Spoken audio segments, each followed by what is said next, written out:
En 2008, le Conseil général de la Corrèze, que présidait alors François Hollande, décidait de doter les élèves de 5e des collèges corréziens de micro-ordinateurs portables. Il s'agissait de réduire la fracture numérique et aussi de fournir à nos collégiens un outil moderne de travail. En 2009, l'opération a été renouvelée. Simultanément, l'État lançait son plan école numérique rurale, accompagné par le Conseil général. Nous décidions alors de doter aussi les enfants de 6e afin d'éviter la rupture entre l'école primaire et le collège. Aujourd'hui, on peut mesurer le chemin parcouru. Il suffit de se rendre dans les collèges, notamment dans celui-ci, le collège Victor Hugo, pour constater l'usage qui est fait de cet outil moderne par les élèves et par leurs professeurs. L'opération Collège Connecté regroupe 23 établissements, 23 collèges donc, sur toute la France qui doivent développer donc, les usages numériques, pédagogiques mais aussi administratifs avec le numérique. Alors, le collège Victor Hugo a été choisi plus particulièrement par rapport à l'existant, puisque les infrastructures étaient là, c'est-à-dire la couverture donc, par des bornes Wi-Fi, mais aussi la fibre optique, mais aussi le matériel et les équipements que le Conseil général donc, a donné à l'établissement et aux élèves pour pouvoir utiliser au quotidien donc, l'outil numérique. On voit que la Corrèze est très en avance et sur les infrastructures et sur les dotations donc, de matériel numérique et de tablettes au niveau des élèves et au niveau des enseignants.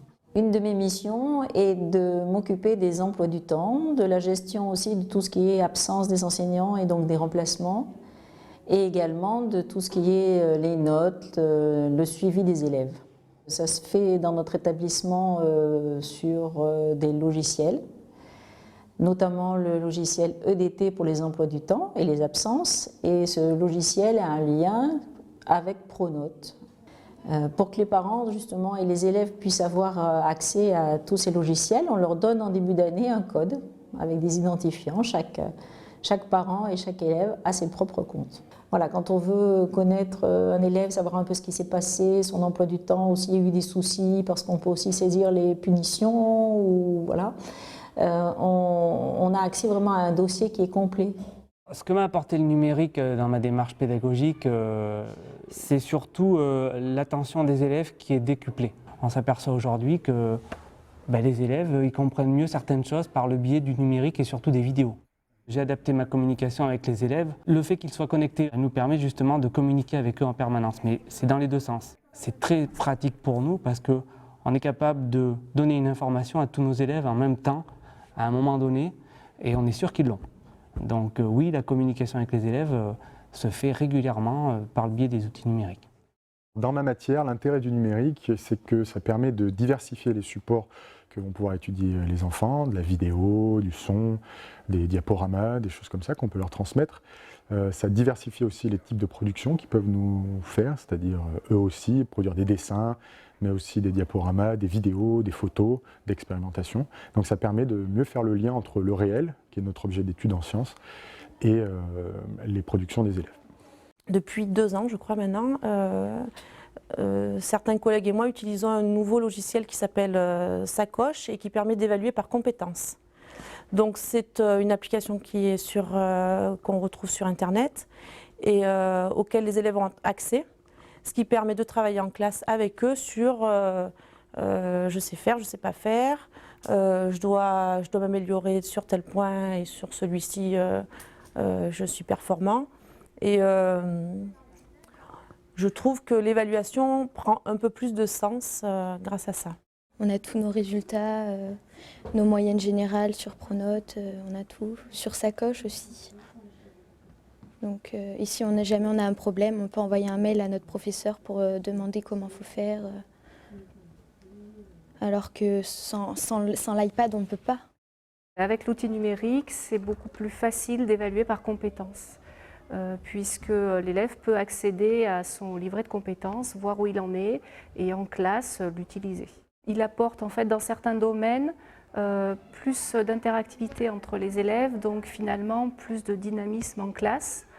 C'est plus facile de travailler par groupe et ensuite chaque groupe peut peut se donner l'information beaucoup plus rapidement et on peut faire un bilan plus rapidement en classe.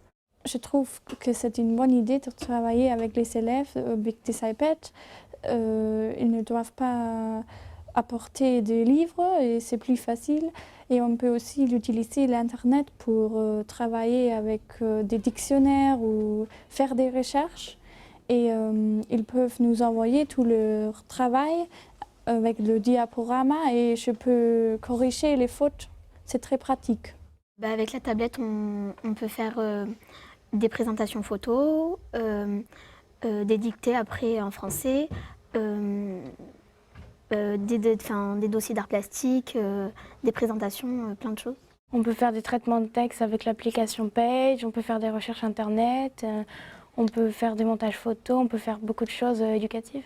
Il ne faut quand même pas oublier d'avoir des traces écrites sur des cahiers ou même de lire sur du papier parce que c'est toujours important de garder quelque chose d'écrit. On pourrait avec l'iPad avoir des livres numériques en plus pour alléger le cartable qui est déjà lourd. Vraiment, on s'en sert assez souvent et je pense que si on n'avait pas l'iPad, le travail serait vraiment différent. Les cours, nous les faisons en privilégiant, on va dire, la spontanéité, la créativité de l'élève. L'iPad ou l'ordinateur étant un outil permettant d'approfondir un certain nombre de choses et aussi de communiquer avec les correspondants allemands, puisque chaque élève de Victor Hugo a un correspondant depuis la classe de 6e, mais surtout pour le travail de section européenne. Ils n'hésitent pas effectivement à m'envoyer leur travail dès qu'ils ont avancé. Et moi, de mon côté, je peux leur fournir aussi de la documentation ou des photos personnelles, ce qui leur évite de chercher pour le droit à l'image. J'interviens dans la sensibilisation des élèves aux dangers d'Internet. J'interviens aussi donc, dans cette éducation aux médias qui est inscrite dans le socle commun et notamment dans tout ce qui est droit à l'image pour montrer aux élèves que l'on n'a pas le droit de prendre n'importe quelle image et de se l'approprier.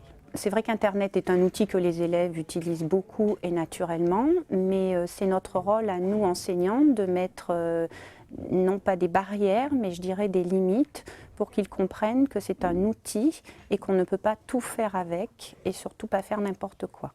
Les élèves du lycée ont, comme les autres élèves du collège, un iPad qui est fourni par le conseil général. Ça permet de prendre un petit peu plus de temps, ça permet d'avoir des entrées différentes, ça permet de ne pas forcément embêter des élèves avec l'écrit, puisque bon, pour certains c'est très compliqué d'écrire.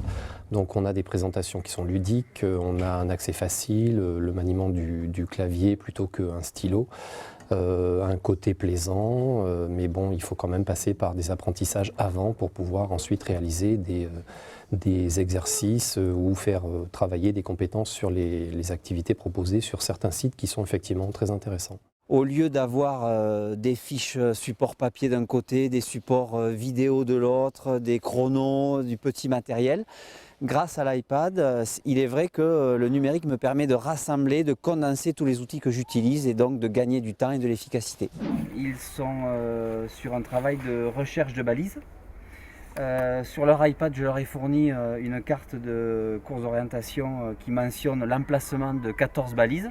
Et il s'agit, par équipe de 2, de prouver qu'on est allé à la bonne balise, au bon endroit, en se photographiant, grâce à l'iPad, en se photographiant donc le visage de l'équipe, des coureurs, devant la bonne balise. Alors, mes modalités d'évaluation n'ont pas été radicalement modifiées dans leur contenu. Je pense notamment à un outil en athlétisme où directement après une course, un élève peut visionner sur son iPad sa note, la courbe de sa course, son pourcentage de VO2 max utilisé, etc.